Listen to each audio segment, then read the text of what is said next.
இருக்கீங்க, பெண்களுக்கு பாதுகாப்பு இருக்கா இல்லையா? இல்ல சார், பாதுகாப்பு இல்ல சார். மோஸ்ட்லி பாதுகாப்பு இல்லாததால தான் சார் இப்படிலாம் நடக்குது.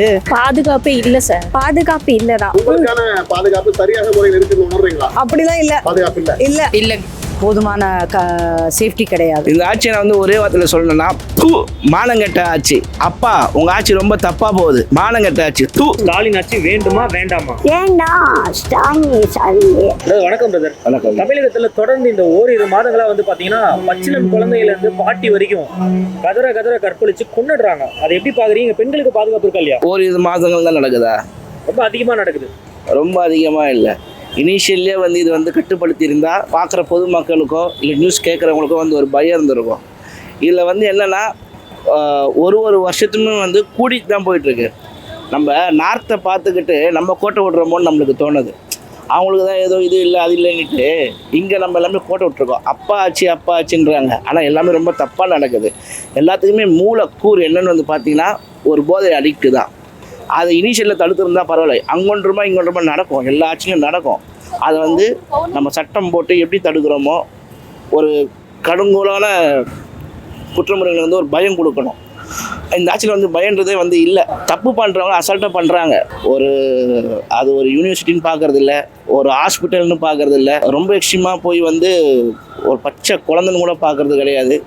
நம்ம பேசிக்கிட்டு இருக்க இன்றைக்கி கூட ஒன்று நடந்திருக்கு தெரியுமா? இன்றைக்கி ஒன்று நடந்திருக்கு. சென்னை மாணவி, திருச்சி மாணவி. இதெல்லாம் எங்கே போய் முடியும்னே தெரியல. இங்கே கஞ்சா ஊசி இந்த மாதிரி போதைகள் வந்து அதிகமாகிடுச்சு. புழக்கம் அதிகமாகிடுச்சு.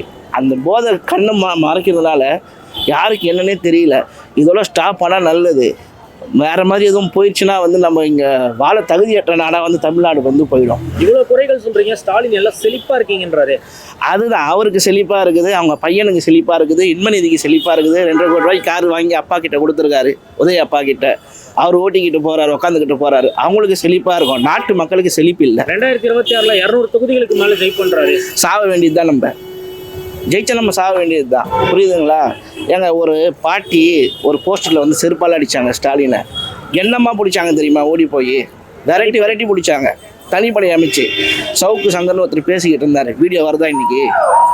இதிலெல்லாம் காட்டுற முழக்கம் வந்து ஏன் பொதுமக்கள் மேலே நீங்கள் காட்ட மாட்டேன்றீங்க? பொதுமக்கள் இப்போ எங்கள் இது உங்கள் வீட்டில் ஒன்று நடந்திருந்தால் நீங்கள் சும்மா இருப்பீங்களா? உங்கள் வீட்டு சொந்தக்காரங்களுக்கோ இல்லை உங்களை சார்ந்தவங்களுக்கோ நடந்திருந்தால் நீங்கள் சும்மா இருப்பீங்களா? என்கவுண்டர் பண்ணிடுவாங்க. அப்போ நாங்கள் யார்? நாங்கள் தானே ஜெயிக்க வச்சோம். வெயிலையும் மழையிலும் கஷ்டப்படுறது யார்? நாங்கள் தானே.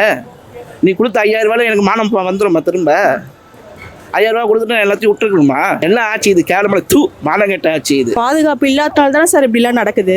சொல்லுங்க பார்க்கலாம். பெரியவங்க வந்து அவங்கள வந்து சேஃபாக பார்த்துக்கூடிய ஏஜில் இருக்கிறவங்களுக்கே அந்த சேஃப்டி இல்லைன்னா அப்புறம் குழந்தைங்கள்லாம் நம்ம என்னன்னு சொல்கிறது. இப்போ நானே பார்த்தீங்கன்னா எனக்கு 2 பொம்பளை பசங்க தான். பக்கத்து வீட்டில் எங்கேயாவது அனுப்புறதா இருந்தால் கூட நான் வந்து வீட்டில் பெரியவங்க இருந்தால் தான் நான் அனுப்புகிறேனே. பெரியவங்க யாரும் இல்லைன்னா நான் எனக்கு என் பசங்களை நான் விடுறது கிடையாது. இதெல்லாம் பார்க்கும்போது கொஞ்சம் என்ன சொல்கிறதுன்னா, இதனாலேயே ஏன் நம்மளுக்கு வந்து பையனா இல்லாமல் போச்சு அப்படின்ற மாதிரி ஃபீல் பண்ணுற அளவுக்கு இருக்குது நம்மளுக்கு. ஓகேங்களா? அது வந்து எப்படின்னா நல்லா வந்து சிவியராக ஏதாவது கவர்மெண்ட் வந்து ஆக்ஷன் எடுத்தால் மட்டும்தான் வந்து இதிலேருந்து நாங்கள் வந்து பெண் குழந்தைங்களும் சரி லேடிஸ்ங்களும் சரி சேஃப்டியான இதுவில் நாங்கள் இருக்க முடியும். ஓகேங்களா? ரொம்ப வந்து பயமாக தான் இருக்குது. இதுக்கு முக்கிய காரணம் சரியான கற்பித்தல் இல்லைங்கிறது தான். பாலியல் கல்வி வந்து சரியாக சொல்லி தரலைங்கிறது தான். பெண்களை ஒரு கவர்ச்சி பொருளாக மட்டும் பார்க்குறதால தான் இந்த பிரச்சனை. சரியாக சின்ன வயசுலேருந்தே டீச் பண்ணோன்னா இதை அவாய்ட் பண்ணிக்கலாம். கடந்த 14 நாளில் மட்டும் கிட்டத்தட்ட 7 வயசுக்குள்ள 10 வயசுக்குள்ள 12 வயசுக்குள்ளன்னு சொல்லி ஒரு 20 பேரை கற்பழிச்சு கொலை பண்ணிருக்காங்க. இது மட்டும் இல்லாம ஒரு 60 வயசு ஆயா ஒருத்தங்க அவங்களையும் அவங்க வீட்டுக்கார கொண்டுட்டு அந்த ஆயாவை கற்பழிச்சு கொலை பண்ணிருக்காங்க. 2 வயசு குழந்தை. கரெக்ட். இது எப்படின்னா சூழ்நிலையும் ஒரு காரணம். நீங்கள் மீடியாவில் என்ன பார்க்குறாங்க அது ஒரு இது இருக்குது. இன்னொன்று எங்கே பாரு வைன் ஷாப் அது இதுன்னு சின்ன வயசுலேயே போதை மருந்து இதெல்லாம் பண்ணுறதும் ஒரு காரணம் தான். அதை சரியாக நம்ம கல்வி இது வந்து சரியாக இல்லைன்றதான் என்னோட. சின்ன வயசுலேருந்தே ஆண் பெண்ணா என்ன, உடல் ரீதியாக எப்படி பிரிஞ்சிருக்கோம், அது என்ன அப்படின்ற தேவைகளை கரெக்டாக சொல்லி கொடுத்துட்டோன்னா இருக்குது. 10th இல்லை இப்போ 9th 10th இருக்குது லெசன் இருக்குது. ஆனால் அதை நடத்துகிறதே இல்லை பல ஸ்கூல்லங்கிறது தான் ரொம்ப முக்கியம். நான் ஒரு டீச்சராக அதை சொல்கிறேன். நடத்துகிறதே இல்லை. பாதுகாப்பே இல்லை சார். பாதுகாப்பே இல்லை. இல்லை. எதை வச்சு சொல்கிறீங்க? ஏன்னா நானும் பெண் பிள்ளை வச்சிருக்கேன், 2 வச்சிருக்கேன். பார்த்தீங்கன்னா இப்போ இருக்கிற இதுக்கு வந்து பாதுகாப்பே இல்லை. ஏன்னா நானும் ஒரு சிங்கிள் மதர். இப்போ நானும் ஒரு இடத்துல வேலைக்கு போகிறேன், நானும் ஒரு இடத்துல வர நிறைய ஃபேஸ் பண்ணுறேன். பெண்களுக்கு பாதுகாப்பே இல்லை. பாதுகாப்பு இல்ல. ஆனா முதல்வரும் அமைச்சர்களும் சொல்றாங்க தமிழகத்துல பெண்களுக்கு சரியான முறையில் பாதுகாப்பு. அது அவங்கவுங்க பார்க்குற விஷயத்தை பொறுத்து இருக்குது சார். அது அவங்கவுங்க பார்க்குற விஷயத்துக்கு. என்னோட பர்சனல் ஒப்பீனியன் பாதுகாப்பு இல்லை. இப்போ நீங்க ஸ்கூலுக்கு அனுப்பிட்டு நிம்மதியா அவங்க வர வரைக்கும் இருக்க முடியுதா? முடியல. நீங்க எங்கேயா ஒரு வேலைக்கு போயிட்டு வரும்போது நிம்மதியா வர முடியல? வர முடியல. பயமா தான் இருக்கு. சரி, ஓகே. மீண்டும் இந்த மாதிரி ஆட்சி வேணுமா வேண்டாமா? வேண்டாம் சார். வேண்டாம். எந்த மாதிரி ஆட்சி வேணும்? எங்களுக்கு பெண்களுக்கு பாதுகாப்பான ஆட்சி வரணும். நிறைய மாறணும். சும்மா ப்ரோக்ரெசிவாக இருக்கோம் நம்ம வந்து முன்னேறும் அப்படின்னு சொல்கிறாங்களே தவிர, ஆனால் அதெல்லாம் யாரும் காட்டுற மாதிரி தெரியல. இப்போ நானே இங்கே வந்து இப்படி ஃபுல்லி கவர்டாக வந்திருக்கனால சேஃபாக ஃபீல் பண்ணுறேன். இப்போ ஒரு இதே ஷார்ட்ஸ் போட்டு அங்கே போகிற பல பசங்களை பார்த்துருக்கேன். இப்போவும் போயிட்டுருக்காங்க தான் ஷார்ட்ஸ் போட்டு கேஷுவலாக டிஷர்ட் போட்டு. அதே ஷார்ட்ஸோ டிஷர்ட்டும் நான் கேஷுவலாக போட்டு போனால் கீழேருந்து மேலே வரைக்கும் பார்க்குற மாதிரி அன்சேஃபாக இருக்கேன்றதுக்காக நம்மளோட கம்ஃபர்ட் வேறு கூட போட முடியாமல் இருக்க மாதிரி தான் இருக்குது. அதானா ட்ரெஸ்னால் மட்டும்தானா அப்படின்னா இல்லை. பிகாஸ் குழந்தைங்க பெரியவங்க அவங்க லைக் ரேப் நடக்கிறது பார்த்தா ட்ரெஸ்ஸை வச்சு மட்டும் இல்லை, சாரி கட்டிகிட்டு இருக்க பாட்டியும் ரேப் பண்ணுறாங்க, டைப்பர் போட்டுட்டு இருக்க குழந்தையும் ரேப் பண்ணுறாங்க. ஸோ ஐ திங்க் மென் பார்க்குற பார்வையை மாற்றிக்கணும். கரெக்டான நடவடிக்கை எடுத்தால் இன்னும் நல்லாயிருக்கும். பனிஷ்மெண்ட்ஸ்லாம் மற்ற கண்ட்ரீஸில் கொடுக்குற மாதிரி இருந்தால் இங்கே பனிஷ்மெண்ட் எடுக்கிறாங்களா இப்போ இருக்க கவர்மெண்ட்? இல்லை, இப்போ இருக்க கவர்மெண்ட் இல்லை, எப்போ இருக்க கவர்மெண்ட்மே இதுக்கு பனிஷ்மெண்ட் அவ்வளோ இன்க்ரீஸ் பண்ண மாதிரி தெரியல. ஸோ அதெல்லாம் கண்டிப்பாக மாற்றணும். இந்த மாதிரி தவறுகள் பண்ணுறவங்களுக்கு எந்த மாதிரி தண்டனை கொடுத்தா தண்டனைகள் குறையும் நினைக்கிறீங்க, தவறுகள் குறையும் நினைக்கிறீங்க? மற்ற கண்ட்ரீஸ் பொறுத்த வரைக்கும் லைஃப் டைம் சென்டென்ஸ், இல்லை அவங்கள நிற்க வச்சு தலையை கட் பண்ணுறது, இந்த மாதிரி பண்ணுறாங்க. ஷூட் பண்ணுறது இங்கே பார்த்தா ஒரு 3 மாதம் ஜெயிலில் போடுறாங்க, அடுத்த மாதம் பார்த்தா அவங்க இன்னும் ஒரு 10 பேரை அதே மாதிரி தான் பண்ணிட்டு திரியிறாங்க. ஸோ லைஃப் டைம் சென்டென்ஸ் இல்லாட்டி தூக்கு தண்டனை. நீங்கள் அண்ணா யூனிவர்சிட்டி நியூஸ் பார்த்துருப்பீங்க கொஞ்சம் மாதங்களுக்கு முன்னாடி. ஆமாம், உள்ள போனார் ஞானசேகரன் சொல்லிட்டு. அவர் இப்போ வெளியே வந்துட்டார் தெரியுமா? தெரியும். நானும் அண்ணா யூனிவர்சிட்டி ஸ்டூடெண்ட் தான். ஸோ எப்படி இருக்கு கேட்கும்போது? கோவம் தான் வருது. அதுக்கு எதுக்கு சும்மா ஒரு நாடகத்துக்காக அவரை உள்ள தள்ளி அதுக்கு நாங்கள் ஆக்ஷனே எடுக்க மாட்டோங்க. நீங்கள் எப்படின்னா போங்க, எங்களுக்கு உங்கள் சேஃப்டி மேலே அக்கறை இல்லை, நாங்கள் ஆக்ஷன் எடுக்க மாட்டோம்னு சொல்லிட்டு போயிடலாம். அதுக்கு எடுக்கிறதும் எடுக்காததும் ஒன்று தான். ஒரு ப்ராப்பர் டீம் கேட்குறேன் தெரியும்ல. டு பி ஃப்ராங்காக பேசுகிறோம். அவன மாதிரி ஆட்களுக்கு என்ன சொல்ல விரும்புறீங்க? அவன மாதிரி ஆளுங்களுக்கு சப்போர்ட் பண்ணுறவங்க யாருமே அவங்கள மாதிரி ஆளுங்களுக்கு சப்போர்ட் பண்ணுறோன்னு பேசல. ஏன் அந்த பொண்ணு அப்படி இருந்தா, ஏன் அங்கே இருந்தா, அந்த டைமில் என்ன பண்ணிட்டு இருந்தா அப்படின்னு தான் கேட்குறாங்களே தவிர நாங்கள் அவருக்கு சப்போர்ட்லாம் பண்ணல, ஆனால் அவங்க ஏன் அந்த டைமில் என்ன பண்ணிட்டு இருந்தாங்க அப்படின்னு தான் கேட்குறாங்க. ஸோ விக்டிமை குவெஸ்டின் பண்ணுறதை விட்டுட்டு யார் தப்பு பண்ணாங்களோ அவங்கள குவெஸ்டின் பண்ணால் எல்லாமே மாறும். சார் வணக்கம். சார் வணக்கம். தமிழகத்தில் தொடர்ந்து பெண் பிள்ளைகள் கற்பழிக்கப்பட்டு கொலை செய்யப்படுறாங்க. பெண்களுக்கு பாதுகாப்பு இருக்கா இல்லையா? தமிழ்நாட்டை பொறுத்தளவுக்கு பெண்களுக்கு மற்ற மாநிலங்களை ஒப்பிடும்போது தமிழ்நாட்டில் பெண்களுக்கு பாதுகாப்பு இருக்கின்றது. Super sir. ஏனென்றால் மற்ற மாநிலத்திலே ஆண்டு கொண்ட யூபி, எம்பி, ஹரியானா, பீகார், இங்கெல்லாம் ராஜஸ்தான், இங்கெல்லாம் குறைஞ்சது ஒரு மாதத்துக்கு ஒரு 50 பெண்கள் காணாமல் போயிடுறாங்க. இங்கே அந்த அளவுக்குலாம் பெண்கள் மேலே ஒரு வன்மையான ஒரு செயல்பாடோ இல்லை இதோ தமிழகத்தை பற்றி கேட்குறேன். இல்லை மொத்தமாகவே சொல்கிறேன். யூபி வேணாம், நம்ம யூபி இல்லை. அதனால தமிழகத்தை பாதுகாப்பு இருக்கின்றது. இருக்கின்றது. ஆமா. நேத்து நைட் என்னங்க ஒரு 12 வயசு பொண்ணை வந்து ரேப் பண்ணி வெட்டி கொண்டுட்டாங்க. நாட்டில் வந்து ஒரு மாநிலமாக இருந்தால் அடர்ந்து விரிந்து பறந்த ஒரு மாநிலமாக இருந்தால் அங்கொன்றும் இங்கொன்றும் தவறு நடக்கத்தான் செய்யும். அதை தட்டி கேட்பதற்கும் அதை அடக்குவதற்கும் காவல்துறை இருக்கின்றது. அது சம்மந்தப்பட்ட துறை சார்ந்தவர் இருக்கின்றார்கள். அவர் நடவடிக்கை எடுத்து செய்வாங்க. இன்னைக்கு அன்னைக்கு நிலைமைக்கு செல்போன் இருந்துச்சா? இன்னைக்கு வயக்காட்டில் இருந்து நீங்கள் அப்பா பேசுறாரு, என்னப்பா பைசா போட்டியா, இன்னும் போடல, நீ தேதி 10 ஆச்சு. அன்னைக்கு அப்படி இல்ல. நாகரிகம் உயரும் பொழுது மாற்றங்கள் நிறைய இருக்கு. பேச்சை கண்டு நான் வியக்கிறேன். உங்க மனைவியோ உங்க பெண் குழந்தையோ ஒருவேளை ஒரு உதாரணத்துக்கு சொல்றேன், தூக்கிட்டு போய் ரேப் பண்ணி கண்டதுனமா வெட்டி கொண்டுட்டாங்க. அப்ப வந்து மைக்க நீட்னா அரசாங்கம் பாத்துக்கும், மக்கள் பாத்துக்குவாங்க. சட்டம் தன் கடமை செய்யும். எது உங்க மனைவி ரேப்? ஆமா, என்னைய பொறுத்தளவுக்கு அதே சட்டம் தன் கடமை செய்யும். மகளை ரேப் பண்ணாலும் சட்டம் தன் கடமை செய்யும். சட்டம் இருக்குல்ல ஒன்று இருக்குல்ல, அப்ப அது எதுக்கு? Okay okay, thank you. அதே கேள்வி கேட்குறீங்க. மாற்றொரு கேள்வி கேளுங்க. கேட்ட கேள்வியே கேட்க வேணாம், மாற்றொரு கேள்வி கேளுங்க. 60 வயசு ஆயா, 60 வயசு ஆயாங்க. அவங்க புருஷன் 70 வயசு புருஷனை கொண்டுட்டு 60 வயசு ஆயாவை கற்பழிச்சு கொண்டிருக்காங்க. இது எப்படி பாக்குறீங்க? இது சார், அதாவது முன்னாடியே உதாரணமா சொன்னேன். ஒரு மாநிலமா இருந்தால், விருந்து பறந்த ஒரு மக்கள் தொகை கொண்ட நாடாக இருந்தால் அங்கொன்றும் இங்கொன்றும் தவறு நடக்கத்தான் செய்யும். அது கண்டிப்பதற்கு சட்டம் இருக்கின்றது, கண்டிப்பதற்கு அந்த சம்பந்தப்பட்ட காவல்துறை இருக்கின்றார்கள் அப்படின்னு சொல்ல வரேன். தமிழகத்துல மீண்டும் எந்த ஆட்சி அமையும்? மறுபடியும் திராவிட முன்னேற்ற கழகம் தான் ஒரு பொற்கால ஆட்சி தான் அமையும். கேமரா பார்த்து சொல்லுங்க. மறுபடியும் பொற்கால ஆட்சி திமுக தான் அமையும் ஆட்சி. இதுல எந்த மாற்றமும் இல்லை. ஆட்சியில வந்து எல்லாம் மக்கள்லாம் பாதுகாப்பு பாதுகாப்பு தேவை. பாதுகாப்பு தேவை. பெண்களுக்கு பாதுகாப்பு இருக்கு. பாதுகாப்பு இருக்கின்றது. பெண்களுக்கு பாதுகாப்பு பாதுகாப்பு நிச்சயமா இருக்கின்றது. மீண்டும் திமுக ஆட்சி தான் அமையும். இதுல எந்த மாற்றமும் இல்லை. இவ்வளவு பொண்ணுங்களா ரேப் பண்ணி கொள்றாங்களே அதெல்லாம் இந்த மாநிலத்தில் சொல்றீங்களா? மற்ற மாநிலத்துல இல்லையா? இந்த மாநிலம் அது ரெண்டே பிடிச்சிக்கிறீங்க நீங்க பாயிண்ட்ல. இந்த 12 வயசு பிள்ளையவும் அந்த கிளவி 60 வயசு கிளவியும் மற்ற மாநிலத்தில் நடக்கலையா? அந்த ஊடகத்துறையெல்லாம் தூங்குது. தமிழ்நாடு ஊடகத்துறை நான் மீண்டும் சொல்கிறேன், நன்றி சொல்கிறேன் உங்களுக்கு. இந்த ஊடகத்துறை சம்மந்தப்பட்ட தமிழ்நாடு ஊடகத்துறைக்கு ரொம்ப விழிப்பாகவும் ரொம்ப உன்னிப்பாகவும் சடன்லி பரிசோக்கூடிய இடத்துல தமிழ்நாடு ஊடகத்துறை இருக்கின்றது என்பதை இந்த மனமார்ந்த இந்த மாநிலத்திலே நான் பதிவிடுகிறேன். சொல்லுங்க கைஸ். அண்ணா ரொம்ப அழகா இன்டர்வியூ கொடுத்தாரு. சத்தியமா நான் ரொம்ப வியந்துட்டேன். அவரோட மனைவியோ சரி இல்லை அவரோட மகளே கற்பழிச்சா கூட காவல்துறை இருங்க, காவல்துறை உங்களுடைய கடமையை செய்யுமா, நல்லா பார்த்துக்கோங்க அண்ணனை. நன்றி. குழந்தைகளுக்கானாலும் சரி இளம் பெண்களுக்கும் சேஃப்டி போராதுன்னு தான் நான் சொல்லுவேன். 2 வயசு குழந்தையும் விட மாட்டேங்கிறாங்க, 70 வயசு கிளவி 60 வயசு மேலே இருக்கிறவங்களையும் விட மாட்டேங்கிறாங்க. ஸோ எங்கே போயிட்டுருக்குன்னு தெரியல, எப்படி அவங்கள எஜுகேட் பண்ணணும்னு தெரியல. ஏன் இந்த மாதிரி அவங்களுக்கு தாட்ஸ் வருதுன்னா அதுக்கு ப்ராப்பர் எஜுகேஷன் கொடுக்கலாம். இல்லாட்டி அந்த மாதிரி செக்ஸ் எஜுகேஷன்றது வந்து நம்ம கம்பல்சிவாக அதை கொண்டு வரணும். அது கொண்டு வராத வரைக்கும் இந்த மாதிரி தாட்ஸும் இந்த மாதிரி பண்ணுற இதுதான் ஜாஸ்தி ஆகும் அப்படின்னு எனக்கு தோணும். கடந்த 1 மாதங்கள்ல நிறைய கற்பழிச்சு கொண்டுடுறாங்க, வெட்டி கொண்டுட்டாங்க. இப்போ நேற்று ஆமாம் +2 மாணவி நேற்று இது பண்ணது அது ரொம்ப ரொம்ப வறுமை வருந்தத்தக்க ஒரு இன்சிடென்ட். அது வருத்தத்தை விட ஒரு தாயை உங்களுக்கு பயத்தை கொடுக்குதோ? கண்டிப்பாக பயத்தை கொடுக்குது. நான் ஒரு பெண் குழந்தைய வச்சுருக்கேன். அவள் எங்கே போனாலுமே இப்போ எங்களுக்கு தனியாக அனுப்புறதுக்கே பயமாக இருக்குது.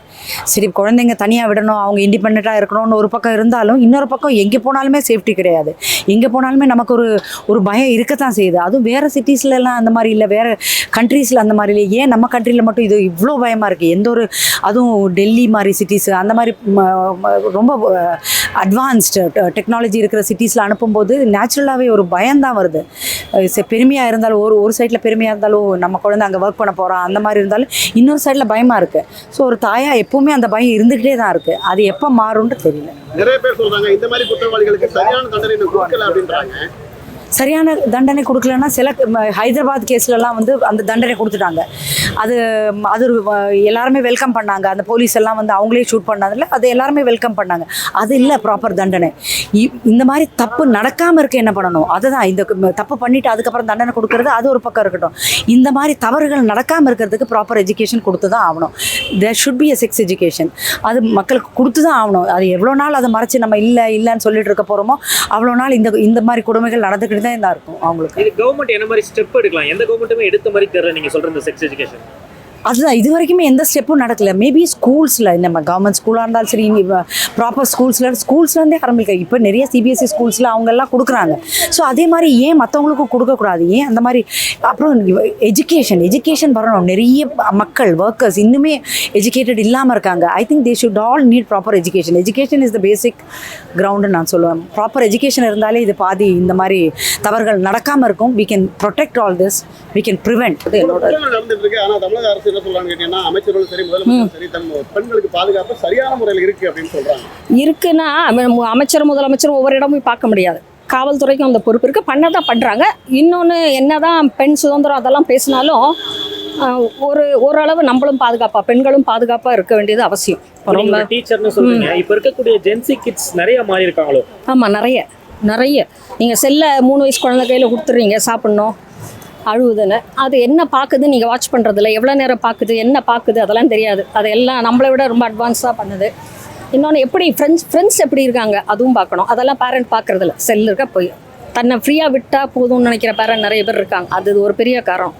கவனிக்கணும். டெக்னாலஜிஸ் வளர்ந்தோம், இன்னைக்கு எதுவுமே கத்துக்காம அந்த குழந்தை அப்படின்னு அந்த குழந்தைகிட்ட இன்னைக்கு பெரிய பெண்களை பண்றாங்க, காலேஜ் பெண்களை பண்ணுங்க பரவாயில்ல, குழந்தைங்க கிட்ட அப்படி என்னத்தை பார்த்து இந்த மாதிரி பண்றாங்க? இந்த மாதிரி இது குழந்தைன்றதெல்லாம் கிடையாது, இட்ஸ் ஹார்மோனல். இது அதை கரெக்டாக கண்ட்ரோல் பண்ணி டீச் பண்ணுற அந்த எஜுகேஷனை தான் நமக்கு சொல்லிக் கொடுக்குறது இல்லைன்னு சொல்கிறேன். அதை கண்ட்ரோல் பண்ணக்கூடிய எந்த ஒரு இதில் ஒரு ஃபிசிக்கல் பீரியட் இருக்கு, பிடி பீரியடில் நீங்கள் என்ன பண்ணுறீங்க, படிக்க வைக்கிறீங்க உட்காந்து. ஒரு ஆரோக்கியமான குழந்தைகளை வளர்க்கவே இல்லை. அப்படி எல்லாம் சொல்லிக் கொடுக்கணும்ல. ஒரு ஆரோக்கியமாக இருக்கணும், நல்ல மனநிலையில் இருக்கணும் குழந்தை. நம்ம நினைக்கவே இல்லை, மார்க் எடுத்தால் போதும், மார்க் எடுத்து அறிவாளி, இன்ஜினியரிங் காலேஜ் மெடிக்கல் காலேஜ் படிக்க வச்சுட்டா போதும்னு நினைக்கிறோம். அடிப்படை மனித நேயத்தை பற்றி சொல்லி தரதே இல்லை. மாரல் சயின்ஸுங்கிறது ஒன்று எடுத்துட்டோமே. இப்போ நான்லாம் சின்ன வயசு போது மாரல் சயின்ஸ் ஒரு பீரியட் ஃபஸ்ட்டு இருக்கும். அது எங்கே இருக்குது? எந்த ஸ்கூலில் இருக்குது மாரல் சயின்ஸ்? அவ்வளோ நல்ல கதைகளை சொல்லி தருவோம், அதெல்லாம் இல்லையே, எடுத்துட்டோம். மார்க் ஓரியன்டாக மட்டுமே எஜுகேஷன் வச்சுருக்கோம்ல, அது ஒரு பெரிய ப்ராப்ளம். ஒரு டீச்சரா இந்த மாதிரி குற்றவாளிகளுக்கு எந்த மாதிரி தண்டனை கொடுத்தா குற்றங்கள் குறையும் நீங்க உங்களுடைய கருத்து? இந்த மாதிரி சின்ன குழந்தைங்களை படுறவங்களுக்கெல்லாம் விசாரணை எல்லாம் கூடாது, உடனே பனிஷ்மெண்ட் கொடுத்துரும். எந்த மாதிரி தண்டனை கொடுத்தா இந்த மாதிரி குற்றங்கள் குறையும்? அவங்க வந்து இது மாதிரி ரெண்டாவது பண்ணவே கூடாதுன்னு மற்றவங்க வந்து தப்பு பண்ணுறவங்க நினைக்கிற அளவுக்கு தண்டனை கொடுத்தாதான் இதில் வந்து கரெக்டாக இருக்கும்னு நினைக்கிறேன் நான். இப்போ நீங்க இவ்வளவு குறைகள் சொல்றீங்க, முதல்வர் வந்து இதெல்லாம் பொய்ன்றாரு, பெண்கள் பாதுகாப்பா இருக்கீங்கன்றாரு, அதை எப்படி பாக்குறோம்? அப்போ நியூஸில் போடுறதுலாம் பொய்ங்களா? நியூஸில் காட்டுறது, மீடியாவில் காட்டுறதெல்லாம் பொய்ங்களா? சொல்லுங்க. கட்சி சார்பா சரி, இப்போ அவங்கள பற்றி சொல்கிற மீடியாவில் போடுறதெல்லாம் உண்மை தானே? அப்படி இருக்கும்போது இந்த நியூஸில் மட்டும் பொய்யா இருக்குமா? அவங்கள பத்தி போடுற ஊழல் நியூஸ் எல்லாம் உண்மை. ஆமா, அப்ப அதுவும் மீடியால இருந்து தானே வருது. இப்ப அந்த நியூஸ் உண்மையா இருக்கும் போது இப்ப இந்த நியூஸ் எப்படி பொய் ஆயிடும்? இல்ல, அவங்க ஊழல் நியூஸே ஒத்துக்கல. இப்ப நேத்துக்கு பாத்தீங்கன்னா செங்கல்பட்டு பக்கம் ஏதோ மதுரை வயலா எங்கன்னு தெரியல, மதுராந்தகம் சைடு பைக்ல போற 2 பேர் தப்பிச்சு போயிட்டு இருக்காங்க. ஒரு பொண்ணு, அந்த பொண்ணுக்கு பார்த்தீங்கன்னா 14 வயசு. இத்தனைக்கும் அந்த பொண்ணு ஓடக்கூடிய பொண்ணு. அது மாதிரி இருக்கிற பொண்ணுக்கே இது மாதிரி ஆபத்து வந்திருக்கு. இப்போ இது வந்து பொய்ன்றீங்களா நீங்க? அதே மாதிரிதான் நேத்து தூத்துக்குடி மாவட்டம் விளாத்திக்குளத்துல 12 வயசு பொண்ணு இயற்கை உபாதை கழிக்க சென்ற அந்த பெண் வெட்டி போட்டு. இந்த மாதிரிலாம் பார்க்கும்போது உங்களுக்கு எப்படி தோணுது?